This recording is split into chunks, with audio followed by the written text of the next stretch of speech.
So, festivals. Anybody been to festivals at all last year, this year? Anybody got to any good festivals? Okay. Well, I was at the biggest festival last year in Ireland, Poke Fest.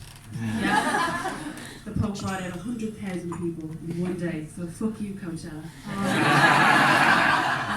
Man of the hour. And I wanted to bring my gran, because my gran I thought was a bit of a dark horse, and it was only after I brought her to this event that I realised she's a fucking legend on so many levels. But I rang her up and I said, come here and I'll tell you a secret.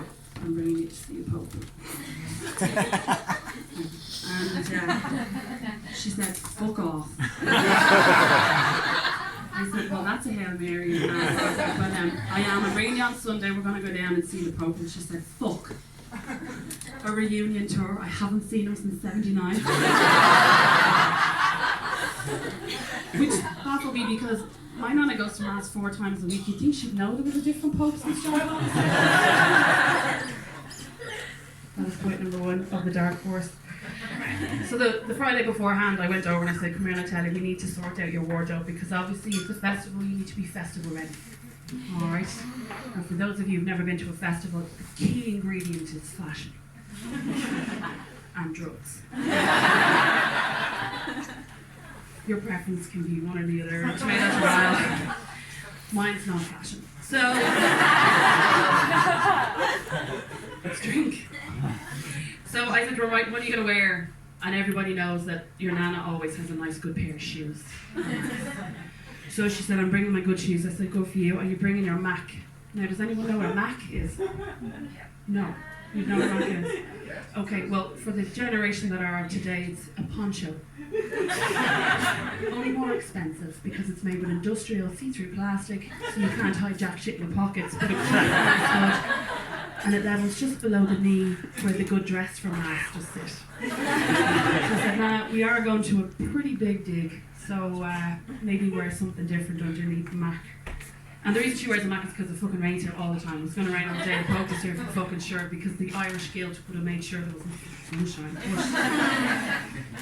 Blessed are the milky Bonya coloured people in this country. We don't get tans, we just get burnt. So anyway, she said, okay, fine, I'll wear the gold hot pants. And I'll wear the t-shirt that just shows the underboob. It wasn't pretty, I can tell you. She didn't wear a bra that day. So the magic day comes, and I said, who's coming with us? I'm after getting you the tickets, and she was bringing the girls. So the girls are 2 people. There's Rita Sound. She's always running with kids, everybody loves her. She gives kids money, so she's always going to win in my book, because my nan always gave me money. And the other one was Helen. Now, the best way to describe Helen to you is, Helen's a cunt. Every nana has a friend like this. She's the friend that everyone feels sorry for but can't have to fuck off.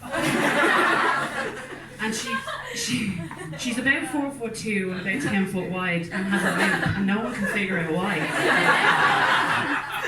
So my granny lives on a green, so there's a big green patch in front and you can see her hobbling over on a Sunday. And of course Rita's sitting beside my nana with their Mac on and their handbags on their laps ready to rock and roll. Crouching tiger, hidden nagging on the tie. Helen's wandering over with 2 Tesco bags full of popcorn and shite, right? I don't drink. She doesn't smoke 40 a day, but she fucking sounds like she does. But she's the creepiest woman. They say there's nothing wrong with her. But today you know she's on the spectrum, do you know that kind of thing? And my nana would always say, God help her, but she was too fucking lazy to say that, so she'd go, tell her, Jesus, and then they all go.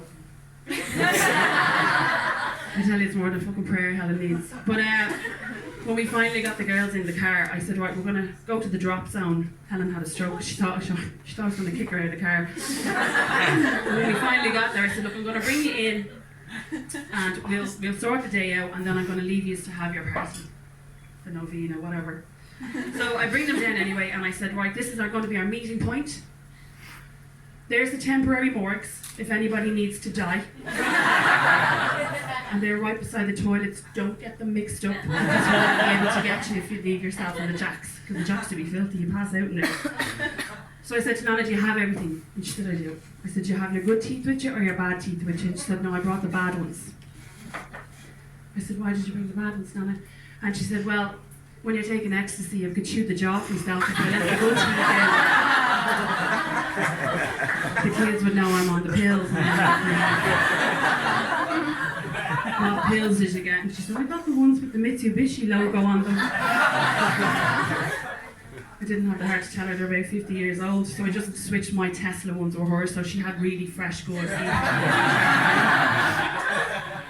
There was still a bit of a buzz off the Mitsubishi ones. I took them on my way home. But we get the girls to the Mass. It's at the top of the Papal Cross. It was a 2.5 mile walk. So as you can imagine, we lost Helen. But it was alright because she had her Tesco bag with her because she wasn't going to run short of food. So nice. So I left them at the Mass and I said, right, Nan, I'm going to leave you here. Enjoy your prayer, hallelujah, all that crack. And I said, text me. My Nana texts, right? Text me when you want me to come and get you. And she said, don't worry about it. She said, it'll probably be sometime in the morning. We're going to the after party.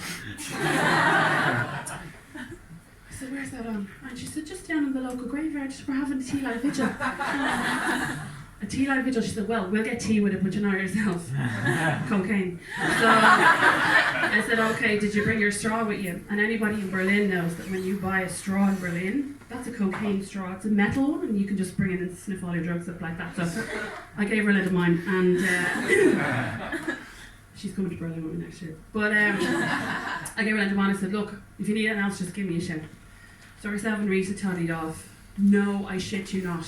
She texted me 20 minutes later after I'd left to say Helen's just arrived in time for communion. I said, of course she fucking did. It's the fucking shout of food around that woman. Each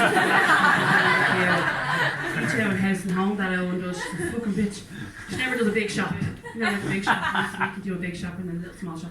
She does a big shop once a week. And 2 hours after my Nana would have the big shop put away, that barrel-shaped cunt would just come on. How are you doing? Do you have any rolls? And Nana fucking pizza. Anyway, I leave them at the festival and they're in their fucking element.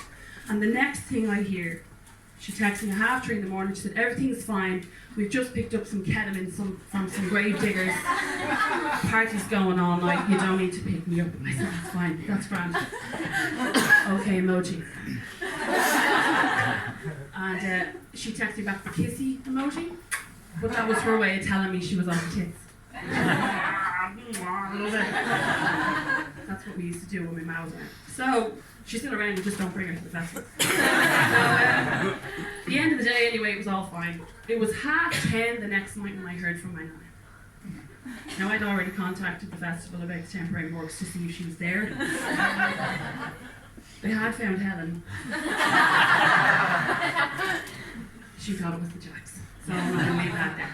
But yeah, she texted me back and she said, can you come and get us now, love? They've run out of drugs. And I said, okay, no problem. And she said, Rita's lost her Mac and her handbag. Can you text her daughter and tell her she's also lost her mobile? I said, okay, that's fine, no problem. Can you give it an hour? She's still coming down off the LSD she took. I'll tell you what, I'll just pick up the laddie and she can come down to the gaff with a cup of tea and a batch loaf. So that was all fine. Text her back, where are you? And she said, oh, we're in the pub next to the graveyard. I said, that's nice. How did you end up there? Well, when the tea light vigil finished, we picked up a funeral at the graveyard. So we paid our respects and continued on to the wake. And, as I said, they've just run out of drugs and of drink. I said, that's fine, we'll bring you home. So it's always good to know, and you should check it out, because it's Code's way of finding like whether or not your Nana is actually a party animal. She is, because if she's given birth to your parents, one or the other or both, that's just weird. You kind of know she's down for it, because they're hitting the peak where they're just going to go, ah, fuck it, I'm going to die anyway, I may as well give it a go. That's my Nana's motto. That's my Nana's motto. So the first time I told this story, my mum was in the audience and I didn't know.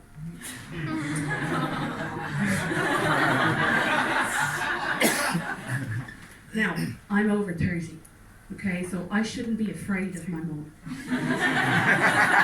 Exactly. Who the fuck ever says those lines when their mother's in the room? They don't. As a kid growing up in the 80s, there's an awful lot I can relate to, but that one in particular, I think everybody in any generation, you don't dish your ma. You can't. You can dish your nana because she's probably down the back drinking and snoring like you are. My nana taught me how to nag or drink at a wedding, how to bring your own gargles. Thank you. My nana was the one who taught me how to hide drink in my handbag for a wedding. My nana. So crouching, tiger, hidden nagging, that was my nana. She invented that in my head. So when I was going to weddings, it was like, I pissed poor brother to this wedding. Don't worry about it, love. And she'd hand me 2 hip flasks. One was gin and one was whiskey. She said, the gin is for you and the whiskey's for the fella you want to take home that night. I love her too, she's amazing. So I'd be really sad to see her go home because she's been in my apartment now for 3 days. We like to do drugs. My flatmate doesn't like her very much. She's one of those CrossFit people, you know, one of those healthy gym goers who just do only eat certain types of food. So I come in, and she's studying nutrition now as well. So I can't name her because my name's Rachel. Fuck it. So I love her to bits. She's a really positive person. And when I moved in, I was like, she's cool. And one of the first questions I asked her was, so what happens when, you know, we get lucky? 2 single birds, well in their 30s, and she said, if you can get a man back here, I'll pat you on the back. Challenge accepted, my friend. I don't think she realised I took that to heart, and it's been pretty much like the salon doors of an old cowboy bar. And I'm still waiting for that pat on the back. So, sandwich. So yeah, she said to me, within a couple of weeks of living there, I took a packet of instant noodles. And you all know what instant noodles are, because if you've been to college, that's what you fucking live on for 5 years. And toast. And I took out a packet of instant noodles, and the first was, oh my god! What are they? And I said, this is sex in a packet. Well, they're hard now, but in reverse, I have to soften to get more flavour. So, oh my god, the additives and the shit that's in them, you should be eating this. And it was a courgette. And I went, I just did. And I gagged on it, Rachel. And I still don't like it. I still don't like the courgette, so I think it's a bad emoji. It should be like a chocolate eclair or something, shouldn't it? All the cream pussy in the top of it. Although if it's a Sunday and it's your 4th wank, what's coming out of the eclair. And it's true what Danny says, you kind of do that kind of a... I call that the seahorse. You ever see a seahorse give birth to all those little baby seahorses? Wank number 1, my friends. Ladies and gentlemen, you've been amazing. Thank you so much.